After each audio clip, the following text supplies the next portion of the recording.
Namo tassa bhagavato arahato samma sambuddhassa.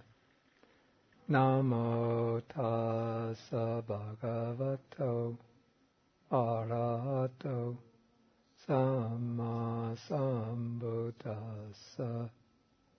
Namo tassa bhagavato arahato samma sambuddhassa.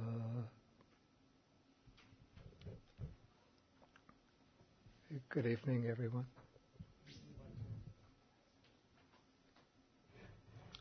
Okay, now we continue with the study of the Majjhima Nikaya. And the last time, quite a long time ago, I finished a sutta that dealt with the 10 powers and the 4 grounds of self-confidence of the Buddha.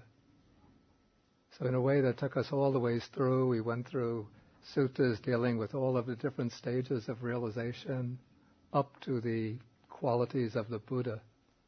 Now in the next section, we'll be dealing with some suttas that discuss not doctrinal points, but they deal with different aspects about life in the Buddhist monastic order, in the Sangha. Okay, and so the first one that I have in this category, it's called the Cūḻagosinga Sutta. This is the shorter discourse in Gosinga. Gosinga was the name of a forest.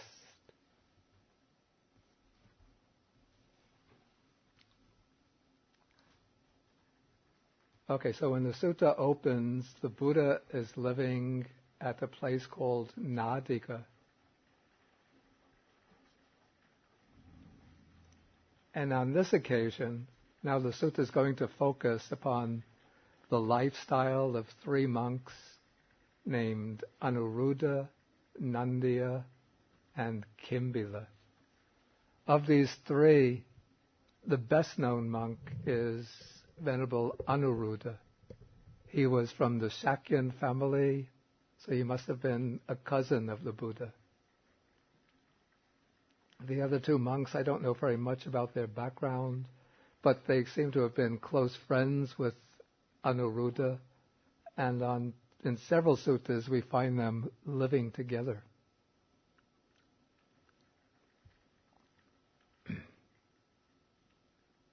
Okay, so on this occasion, these 3 monks are living in a place called the Gosinga Solitary Woods. The word Gosinga means the horn of a cow, a cow's horn. And the commentary explains that in this woods there was a tree that had branches that came up resembling the horns of a cow. And so for that reason, maybe it was a rather peculiar tree, so they used the word cow's horn to refer to the whole forest. And it's a forest of sala trees. The sala tree has a special significance in Buddhism because it was between 2 sala trees that the Buddha passed away in Kusinara. Okay, but this sutta takes place when the Buddha is still alive and in good health.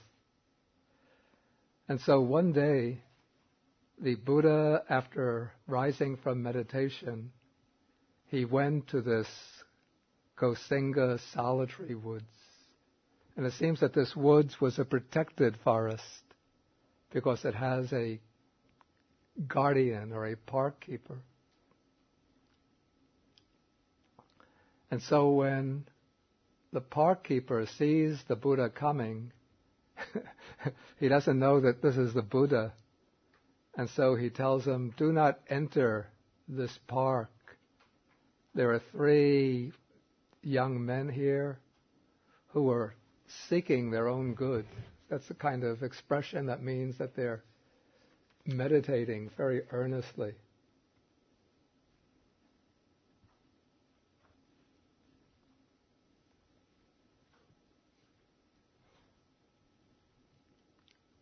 Okay, but it seems that the monks must have heard the park keeper speaking. It must have been very quiet. And perhaps there was some exchange or discussion between the Buddha and the park keeper, and Anuruddha might have heard the Buddha's voice and recognized the voice, and so he realized that the Buddha had come to see them. And so Anuruddha tells the park keeper not to prohibit the Buddha from entering. And he says that this is our teacher who's come. Okay, so then Anuruddha informs the other monks, and then all three of them go out to meet the Buddha in the polite way. One takes his bowl and robe, extra robe. Then when he arrives, one prepares a seat and another sets out water for washing the feet. And then they pay respects to the Buddha and they sit down on one side. Okay, then the Buddha asks, these are like standard questions, or a standard way of opening a conversation. He says, I hope you're well, I hope you're keeping in good health, and I hope you're not having any trouble getting alms food. And Anuruddha says that we're keeping well and not having any trouble getting alms food.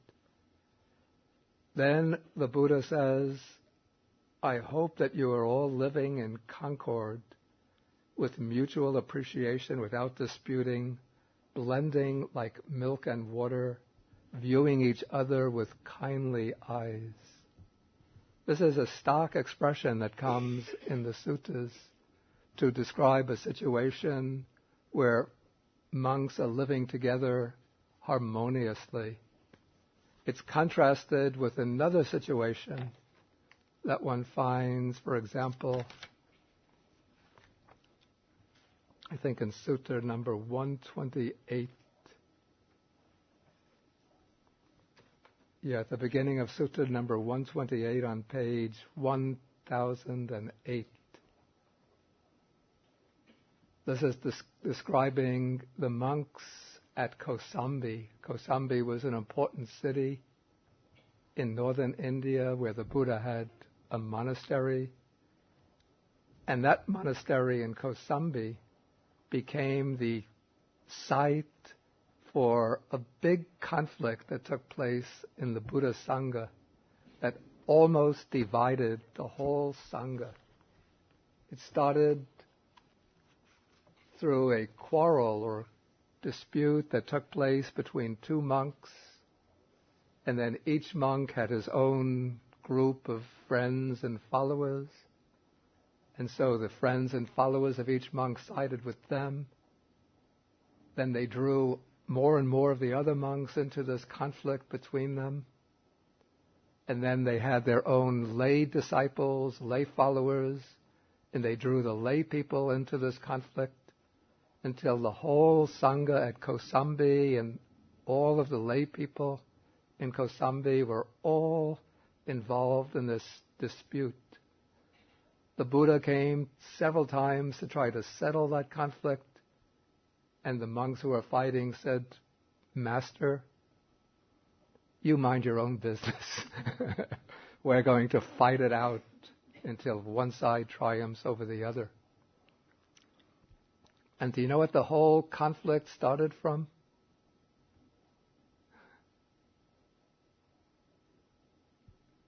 You see, in ancient India, they didn't have toilet bowls, flush toilet bowls, the way we have now. And so, when one goes to the toilet, they didn't have toilet paper either. This is still done in India, but one uses water, keeps water in a kind of bowl or container to wash oneself after relieving oneself, then according to the rule of the Vinaya, after one uses the water from the container, from the bowl, one has to fill it up again, or else one just turns it over and leaves it empty. But the usual practice is to fill it up again, so that the next person who uses the latrine will have a full bowl of water. Well, one monk relieved himself and used half of the water in the bowl and didn't fill it up. Then another monk criticized him for that, and he thought he was right. And so, in this way, from this disagreement between the two monks over whether it's obligatory to fill the bowl after relieving oneself in the latrine, this whole quarrel that took place that almost divided the whole Buddhist monastic order. Okay, so here we have the standard description of how monks behave when they're in a conflict. In paragraph 2, the monks at Kosambi had taken to quarreling and brawling, and they were deep in disputes, stabbing each other with, the Pali expression means, with the swords or daggers of their mouths. That is, when people are speaking to each other angrily, then their words become like daggers or knives that can pierce the heart of another person and cause a lot of pain and misery.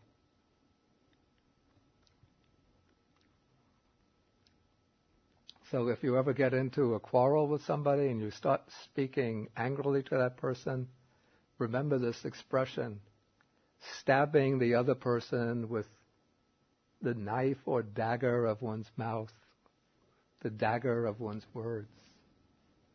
And then you consider whether it's nice to speak in that way. Okay, but when monks are living together harmoniously, then the Buddha uses the expression that they're blending like milk and water. Because if you take milk and put it in with water, or put water into milk, the two blend together so that one can't distinguish what is the water, what is the milk.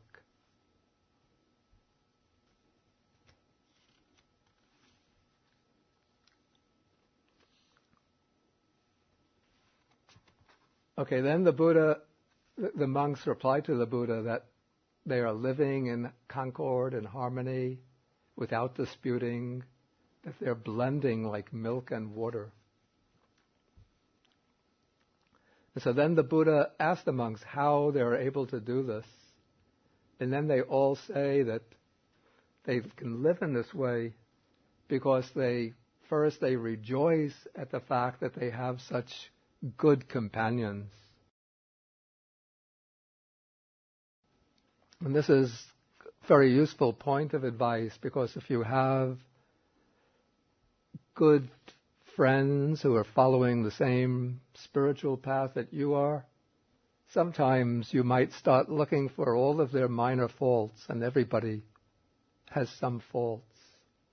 And if you let your mind just become fixated on their faults and sort of completely obsessed with their faults, then one starts feeling a lot of resentment towards the other people, and then one becomes inclined to engage in quarrels and disputes.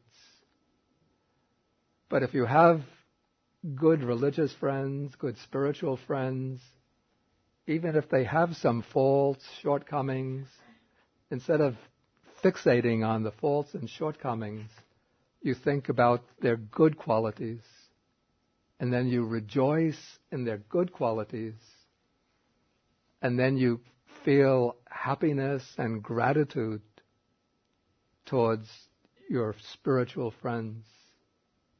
And then you can appreciate how valuable it is to have friends who are following the same Dhamma, studying in the same way, practicing in the same way.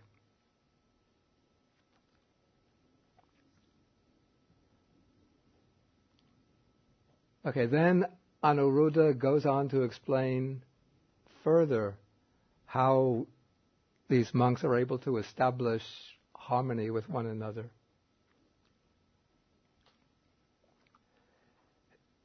He says that I maintain or I engage in bodily acts of loving kindness towards those venerable ones, both openly and privately. Then I maintain verbal acts of loving kindness towards them, both openly and privately. And I maintain mental acts of loving kindness towards them, both openly and privately. So these are three ways, or three manifestations, one might say, of metta or loving kindness. One shouldn't think that loving kindness is just a meditation that you do. Then when you come out from the loving kindness meditation, you can behave in any way you want. But this loving kindness, if it's a real feeling of loving kindness, then it expresses itself in bodily acts of loving kindness, which can be both open or private. One engages in open bodily acts of loving kindness. For example, if, say, one of your friends has to lift something heavy, then you come over and you help them lift it to move something.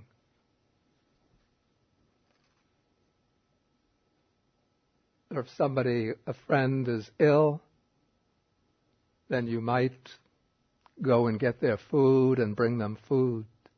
Or go get a doctor, bring a doctor to see them. Or get medicine and give them medicine.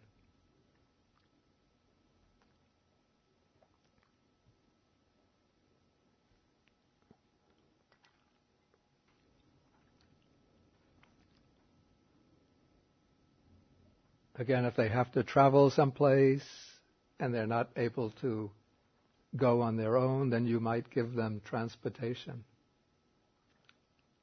So these would be open bodily acts of loving kindness. But they're also, you might call, private or hidden bodily acts of loving kindness. For example, a junior monk, if he sees that the elder monk's room is dirty, when the older monk is away, he might sweep the room, clean up the room, set up the room, make it neat and tidy. So he doesn't have to advertise, I did this. So then when the older monk returns, he finds his room is nice, clean, tidy.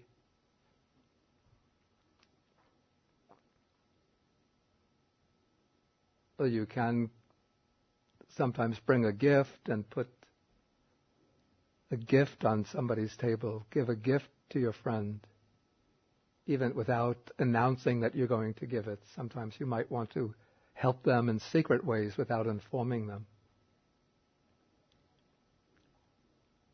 Okay, then one maintains verbal acts of loving kindness towards others, both openly and privately.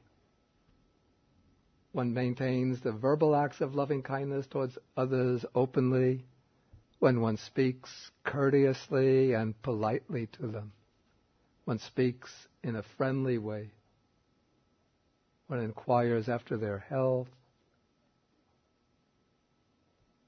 And even if you're irritated with them for some reason, instead of speaking angrily, you first restrain yourself, and then you can speak about the problem that's troubling you patiently, calmly, gently.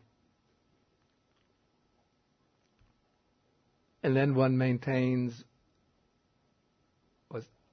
verbal acts of loving kindness towards others privately, of course you're not going to speak in soft, soothing ways to others when they're not present.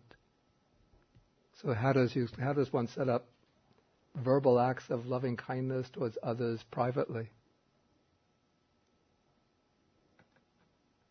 How does one do that?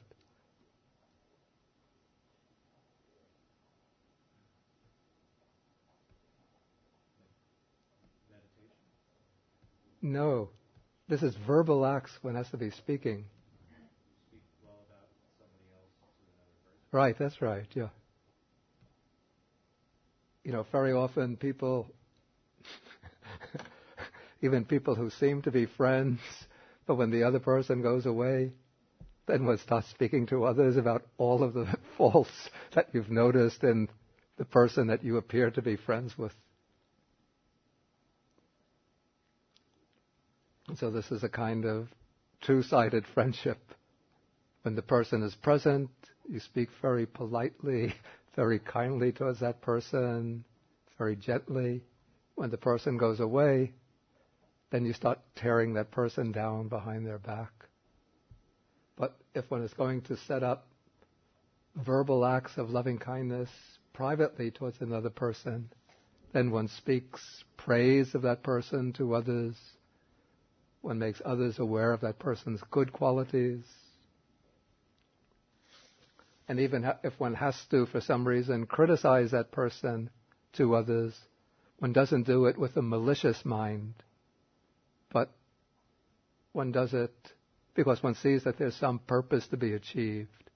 And so one tries to do so with loving kindness towards the other person, in the hope maybe by speaking with others about their faults, you can all get together and find some way to correct that person.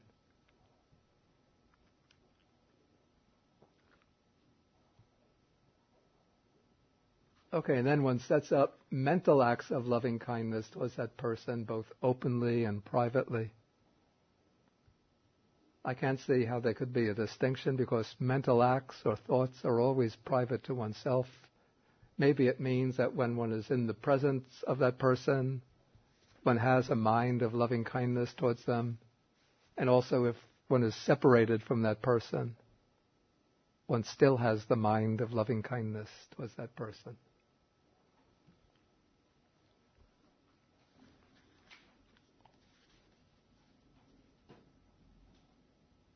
Okay, then Anuruddha gives another explanation of how they're able to live together harmoniously. He says, why should I not set aside what I want to do and I'll do what these others, these venerable ones, my friends, wish to do? And then he says, then I set aside what I wish to do, and I do what these venerable ones wish to do. So we are different in body, but we are one in mind.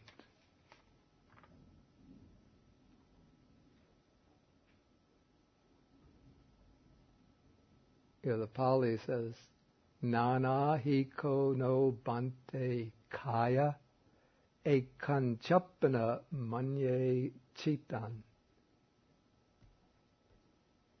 The word manye here suggests the sense, something like it seems. So more exactly it should be, even though we are different in body, but it is as if we were one in mind. That's the sense of manye, as if we were one in mind. It's not literally that they have one mind and three bodies, but because each of them is willing to give up what they individually want to do in order to harmonize with the others, then it's as if the result is that it is as if they were one in mind. But the secret to their success is In fact, actually the Pali is quite interesting. The English is a little interpretive, the translation. It says, Soko ahang bante sakang chitang nikipit va imesang yeva ayasmantanang chitasa vasena vatami. Literally, this means, having put down my own mind. What's translated here as what I wish to do is literally having put down or set down my own mind, I act in accordance with the mind of these venerable ones. So the key, in any way, to establishing this harmony is that one doesn't insist on doing things the way one originally intends to do them. It means that one is able to compromise on one's own convictions about the best way to do things, even give up on one's own intended path in order to follow the wishes of the others. Since this is a small group of 3, it would probably be easy for them to do this through open discussion. Each one expresses his own wish, the way he wants to do things, and then they find some way of doing the thing that will be agreeable to all 3 of them. When one has a large group, then it becomes very difficult to get people to work together in harmony, because often if you have 20 people, they each have their own way of wanting to do things.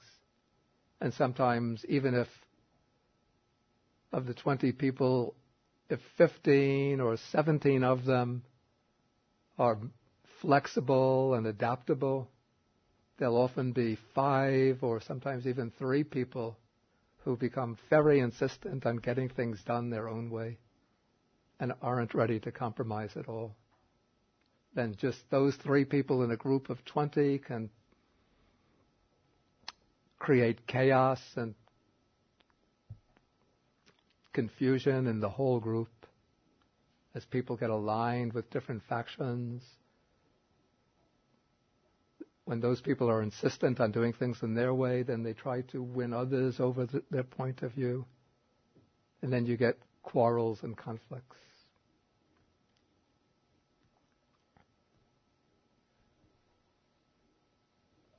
Okay, then the Buddha asks Anuruddha another question. He says, I hope that you all abide diligent, ardent, and resolute. Anuruddha says that they do. And then the Buddha asks, how do you abide thus? And I have to say that the reply that Anuruddha gives here doesn't really match the question very well. Because this question, abiding diligent, ardent, and resolute, appamato atapi pahitato. These words are when we meet them in the Pali text, they're almost always used in relation to meditation practice.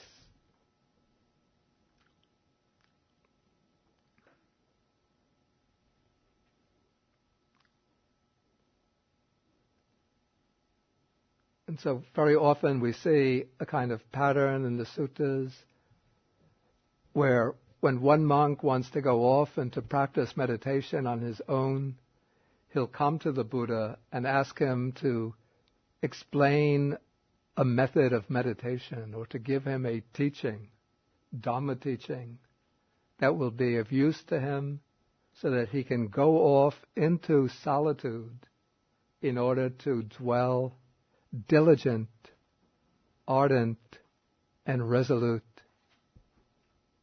Is it amplifying?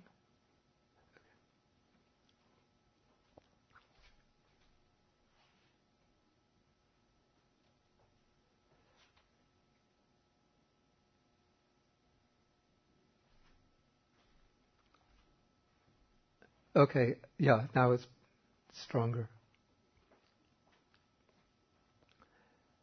And then in the same type of passage, after the monk gets the instructions from the Buddha, the text will go on to say that he went off to live in solitude, and then he dwelt alone, withdrawn, diligent, ardent, and resolute.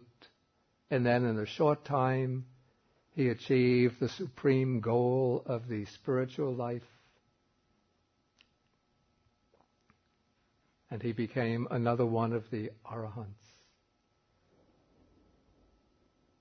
Okay, so that's the way we usually find this formula.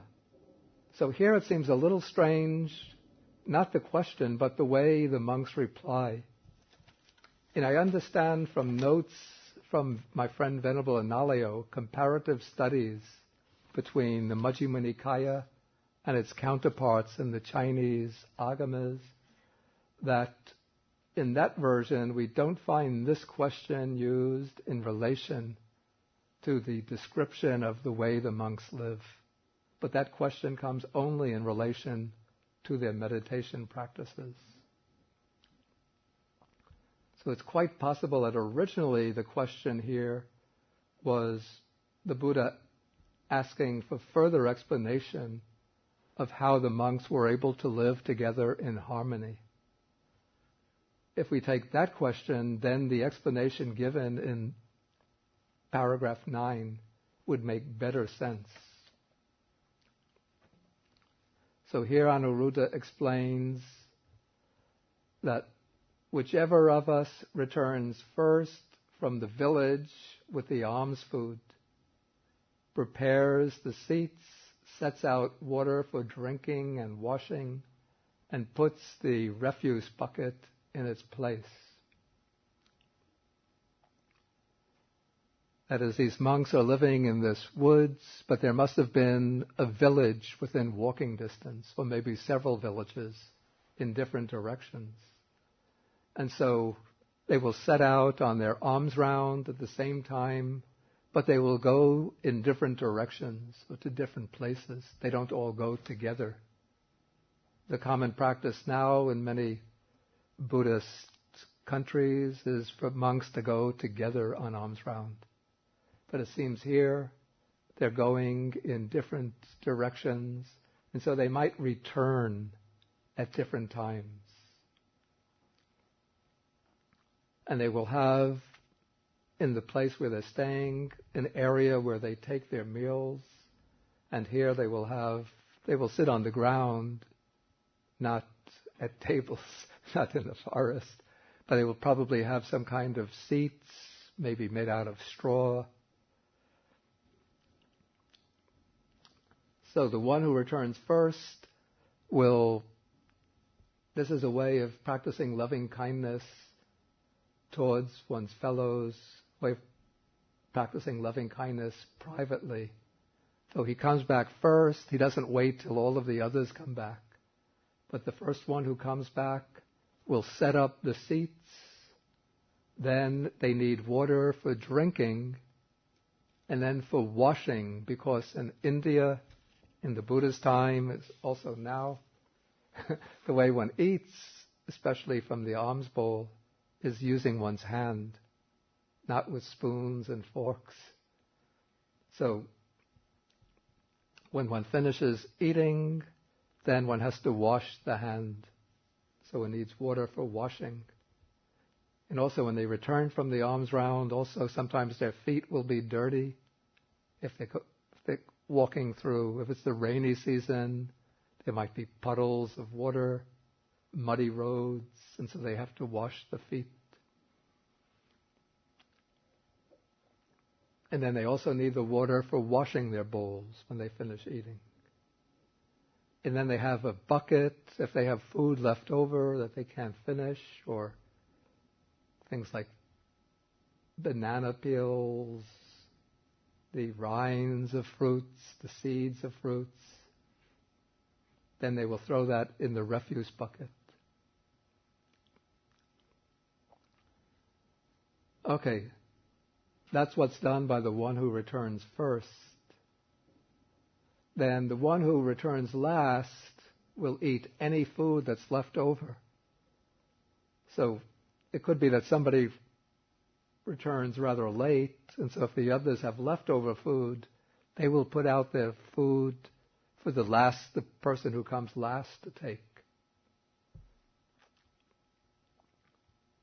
And then if he doesn't want the food, or if he has any leftover food of his own, he will discard it, and also the material that's collected in the refuse bucket, he'll discard in a place where there's no greenery, no green grass growing, or he'll drop it into water where there is no life. Though actually in all water there's life. But he'll put it into water where it won't pollute or defile the water in any way. Okay, then he puts away the last one to finish the meal. Will take the responsibility for cleaning up, though it's also possible the others will stay to help him. But if they don't, then he will put away the seats, he'll discard any leftover drinking and washing water, and put away the vessels that were holding the drinking and washing water. And he'll also put away the refuse bucket. And then he'll sweep out the refectory. Okay, then if he notices that any of the pots for water, where they store the water for drinking or washing or for the latrine, are low or empty, then he will refill them. They'll have a big storage area where they store water, so he'll take the water from the storage container and fill the vessels that hold the water for drinking and washing. Then if he has to move something that's too heavy for him, then he will call the others by a signal of the hand, and then they will join hands together and move it. But he says, we do not break out into speech. And so for 4 days out of every 5 days, they maintain silence. But then he says, every day, every 5 days, we sit together all night discussing the Dhamma. Though the Chinese version has a variation on this. It says, every 5 days we sit together all night discussing the Dhamma, or we sit together in noble silence.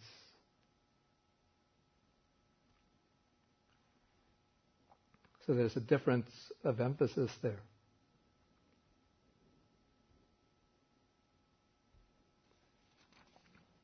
Okay, so then he says, this is how we abide diligent, ardent, and resolute.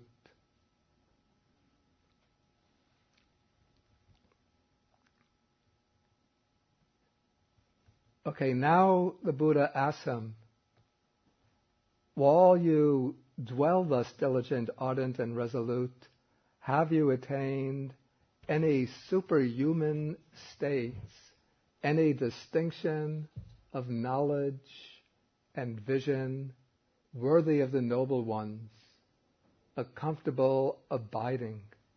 Here we have an important expression.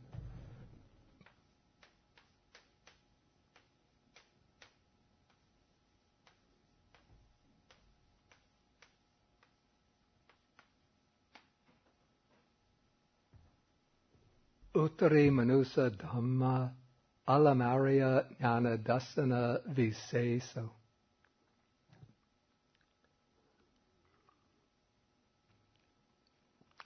This is a general expression that covers all the higher stages of meditation, both in samadhi as well as in insight and wisdom. Manusa means human being, and uttari means higher. So this is uttari manusa dhamma. It's a state that's higher than the ordinary human level.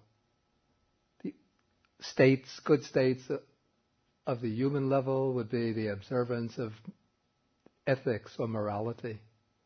But what lies beyond the ordinary human level is the development of higher attainments in meditation.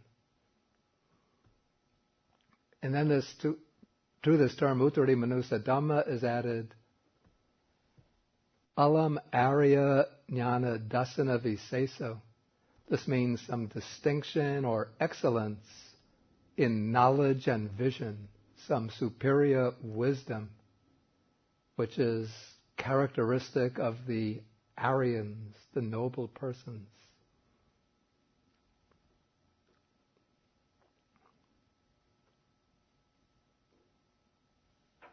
And then Anuruddha answers that they do attain some superhuman state, some distinction and knowledge worthy of the noble ones. And it's also called a comfortable abiding, or a dwelling at ease, because the mind becomes very happy, peaceful. So Anuruddha answers that whenever we want, quite secluded from sensual pleasures, secluded from unwholesome states, we enter and abide in the first jhana, which is accompanied by applied and sustained thought, with rapture born of seclusion. And then he says, that is a superhuman state, a distinction in knowledge and vision worthy of the noble ones, a comfortable abiding, which we have attained while we are dwelling diligent, ardent, and resolute. Then the Buddha expresses his appreciation for this, and then he asks whether they've attained any other superhuman state. And then Anuruddha says that they have, and then he goes on saying that they've attained the second jhana, then the third jhana, the fourth jhana. Each of these has its standard expression. Okay, then the Buddha in paragraph 14 expresses his appreciation of this and then asks whether they've attained any other higher state. Of course, the Buddha probably already knows what they've attained, but the Buddha is asking these questions just to give them an opportunity to make a statement. So then Anuruddha says that they have. Then he says that we've all attained the base of infinite space, and he uses the standard formula there. Then the questioning goes on, have you attained any other state beyond that? Then Anuruddha says that we've gone beyond the base of infinite space, we attain the base of infinite consciousness, then again the base of nothingness, then the base of neither perception nor non-perception. So in other words, Anuruddha is saying that they all have attained the 4 jhanas and the 4 arupa samapattis, the 4 formless attainments.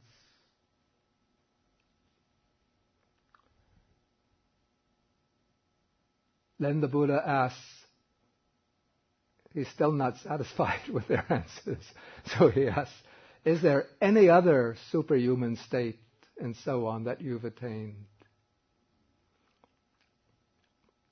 Then Anuruddha says, there is, and he says, whenever we want, by completely surmounting the base of neither perception nor non-perception, we enter and dwell in the cessation of perception and feeling. This is called Sanya Vedayita Nirodha.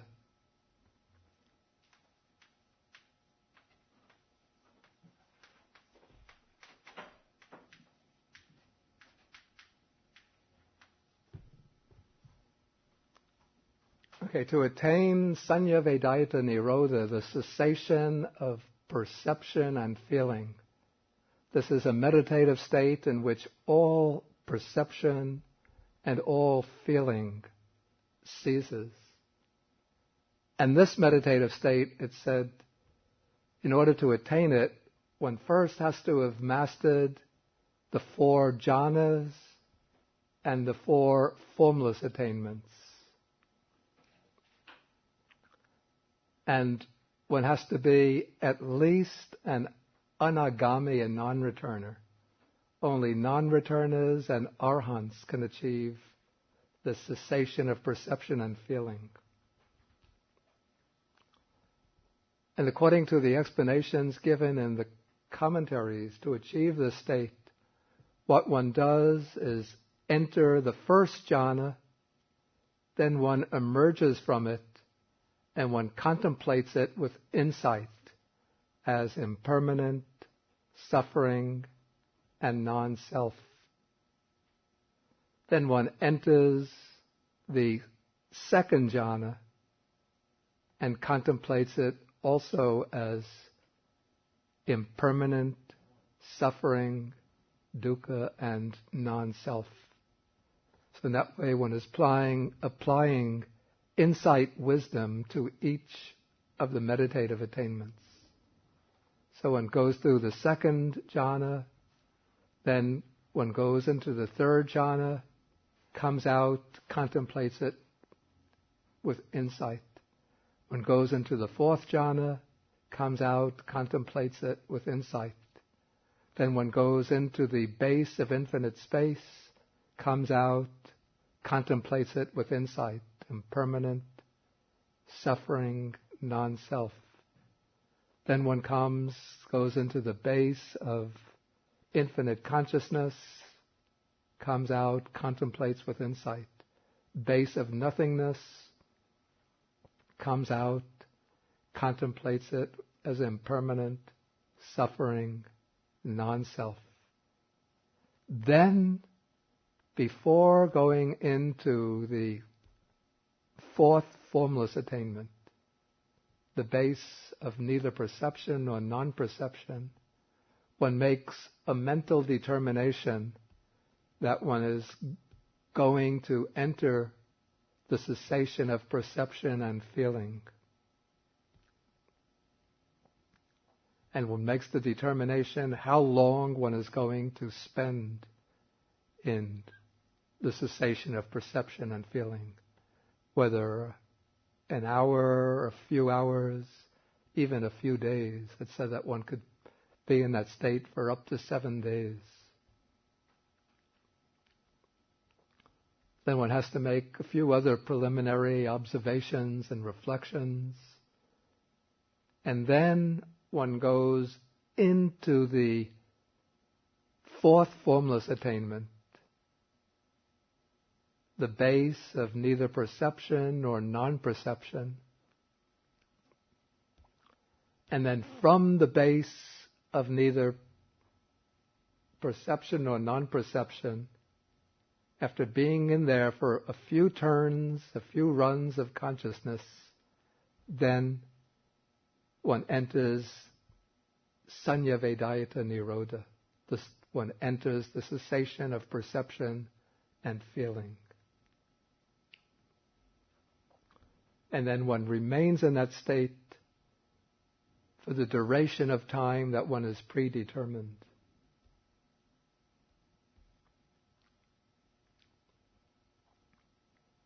And so here Anuruddha is declaring that we have all developed the ability to enter into the cessation of perception and feeling.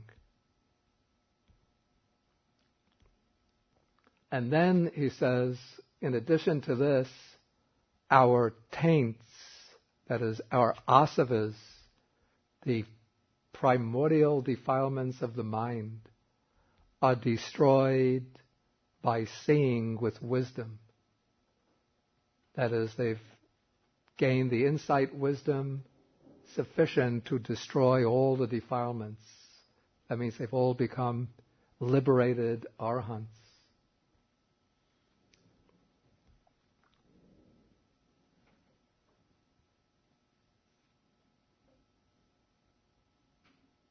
And he says, this is another superhuman state, a distinction in knowledge and vision, worthy of the noble ones, a comfortable abiding, which we have attained by surmounting the preceding state, by making that state subside. And then he adds, we do not see any other comfortable abiding higher or more sublime than this one. That is then the attainment of arhatship, the destruction of the defilements. Then the Buddha congratulates him again and says, good, good. And he confirms there is no other comfortable abiding higher or more sublime than that one. Then the Buddha continues to speak to them, instructing them, giving them further instructions. Though if they're arhants, it doesn't seem there should be any reason for them to need it. But this is just a stock formulation that's given here. Then the Buddha gets up from his seat and leaves. Now comes an interesting paragraph. When the Buddha leaves, they accompany him a little way, then they come back. And then the other two monks, Nandiya and Kimbila, say to Venerable Anuruddha, have we ever reported to you that we have attained those abidings and attainments which you were ascribing to us when you were speaking to the Buddha? You see, even though they had achieved all of those attainments, but they were very modest, and they never revealed this even to their close friends. But each one just kept these realizations and these attainments to himself. And the Venerable Anuruddha then says, you never reported this to me. You never reported to me that you have attained these dwellings, that's the jhanas and the formless attainments, and these attainments.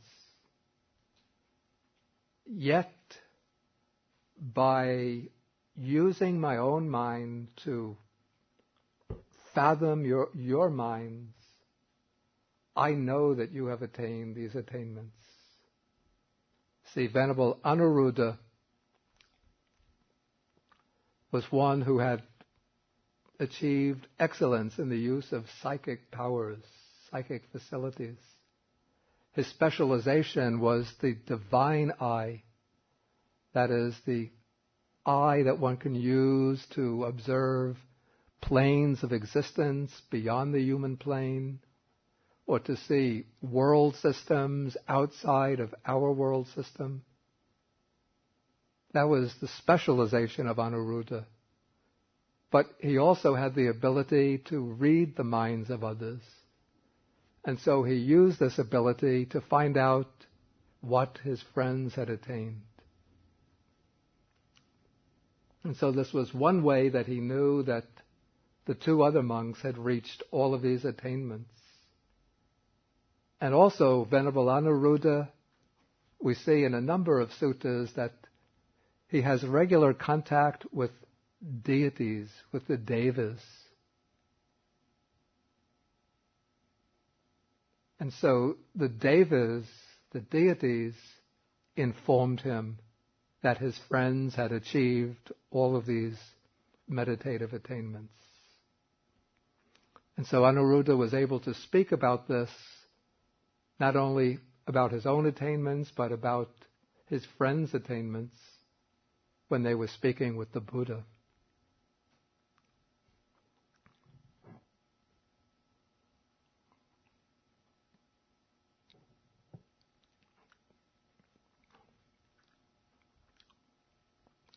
Okay, then after the Buddha left, a certain spirit, the spirit is, we call a yaka, or yaksha, Sanskrit.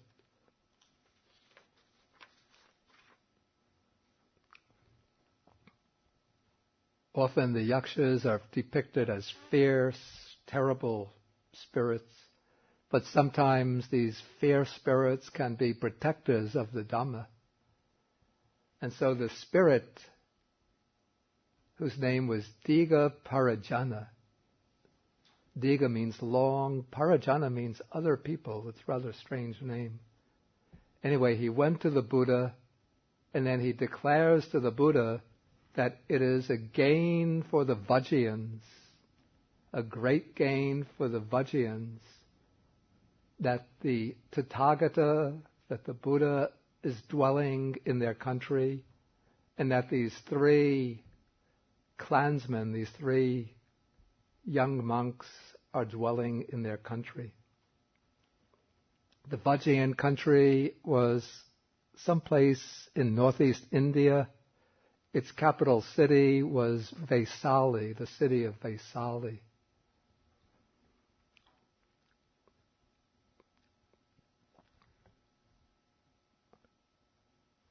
Okay, then,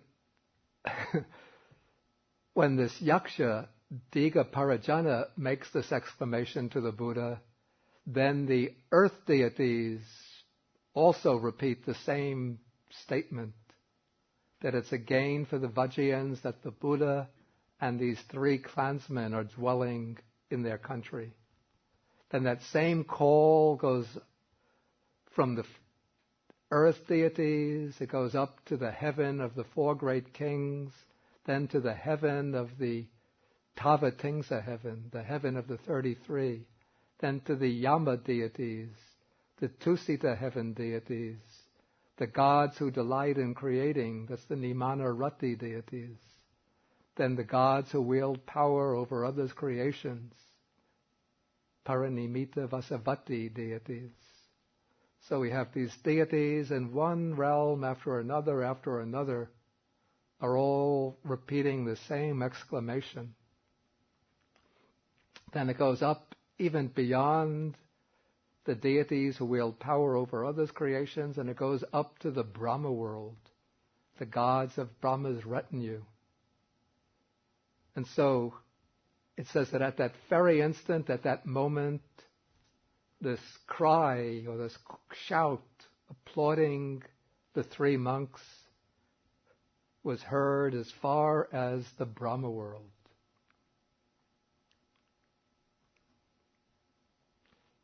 This is just like if you remember the first discourse of the Buddha, setting in motion the wheel of Dhamma. After the Buddha finishes the first discourse, then the deities from one level after another all exclaim, now the wheel of the Dhamma has been set in motion by the Blessed One in the deer park at Benares.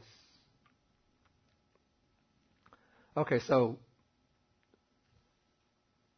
when this spirit, this yaksha Diga Parajana, informs the Buddha of this, then the Buddha just confirms it and says, so it is, so it is.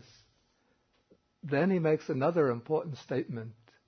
He says, if the clan, that's the family from which these clansmen have gone forth from the home life into homelessness, should remember them with confident heart. That is, if they think about these three young men who have gone forth from their families to become monks, if they think about them with faith and devotion, then this will lead to the welfare and happiness of that clan for a long time. Because when one thinks about, with faith and devotion, of those who have reached higher spiritual attainments, then that creates a lot of merit in one's own mind. Then the Buddha says, not only the clan, but even if the people in the village from which they went forth, the town from which they went forth, the city, the country from which they went forth, if all of those people remember them with a confident heart, that would lead to their welfare and happiness for a long time. Then the Buddha speaks about the different social classes. If all the nobles, that's the Kshatriyas, remember them. if all of the Brahmins, if all of the Vaishyas or merchants, all the Shudras, the workers, remember them, that will lead to the welfare and happiness of the workers for a long time. Then finally he says, if the world with its gods, Maras and Brahmas, this generation with its ascetics and Brahmins, remember these three clansmen with confident heart, that would lead to the welfare and happiness of the world for a long time. It's a very strong statement. Then he says, see how these three clansmen, three young men, are practicing for the welfare and happiness of the many, out of compassion for the world, for the good welfare and happiness of gods and humans.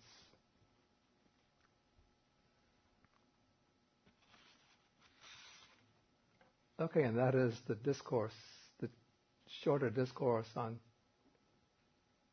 in the Gosinga forest. If there's any questions, then please feel welcome to ask questions.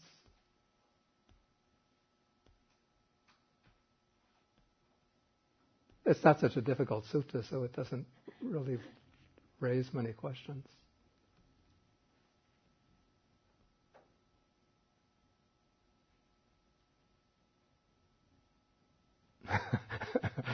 Okay. Is this one of the few suttas that mention the ninth state, the state of cessation? No.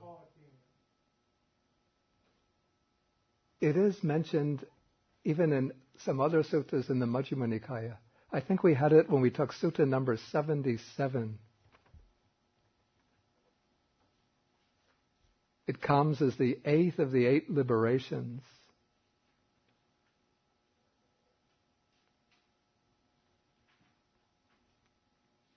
Yeah, it's on page 639, it's mentioned.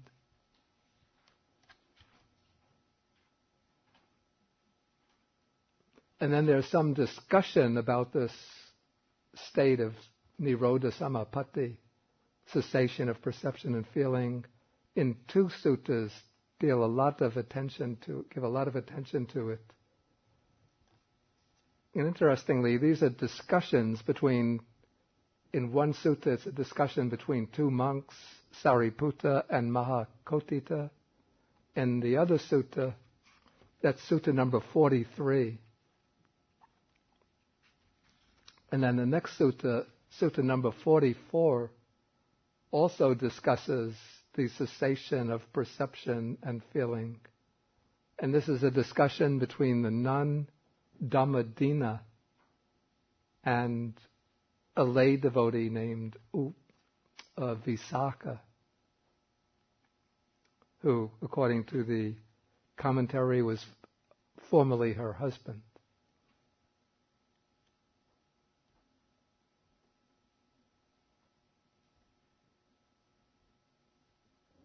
Any further questions? Okay, yeah. Well, I was wondering, even though they had attained these states, they didn't share their attainments with others, with their... They didn't share with, that's what it says. Is there a prohibition? There's a prohibition in the Vinaya for a monk to announce having achieved one of these superior attainments to a person who's not ordained, to an unordained person.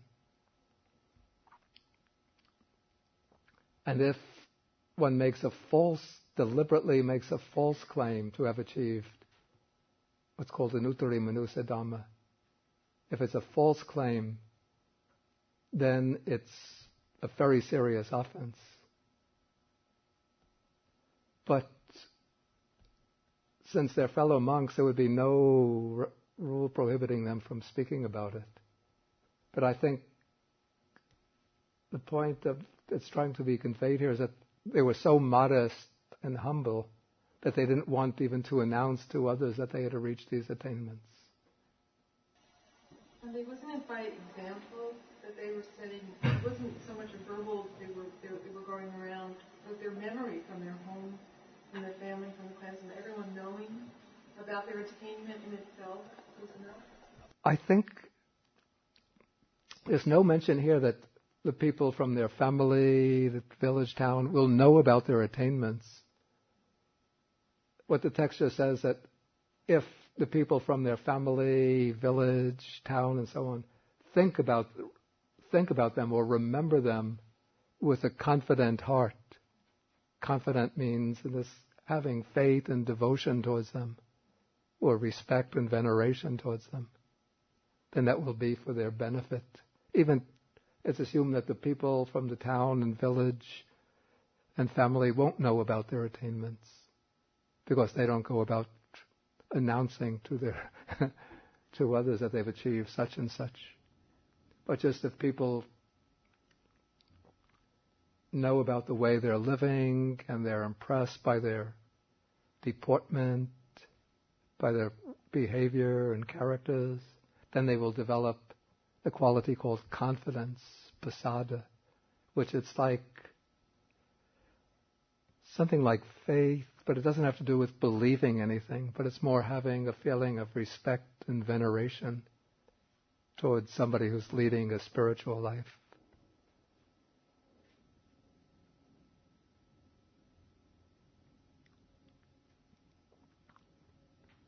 Okay, any further questions?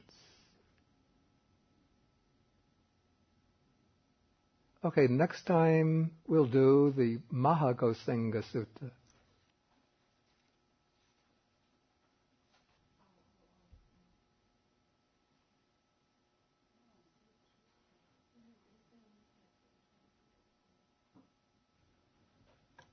Okay, so let us end with the sharing of the merits.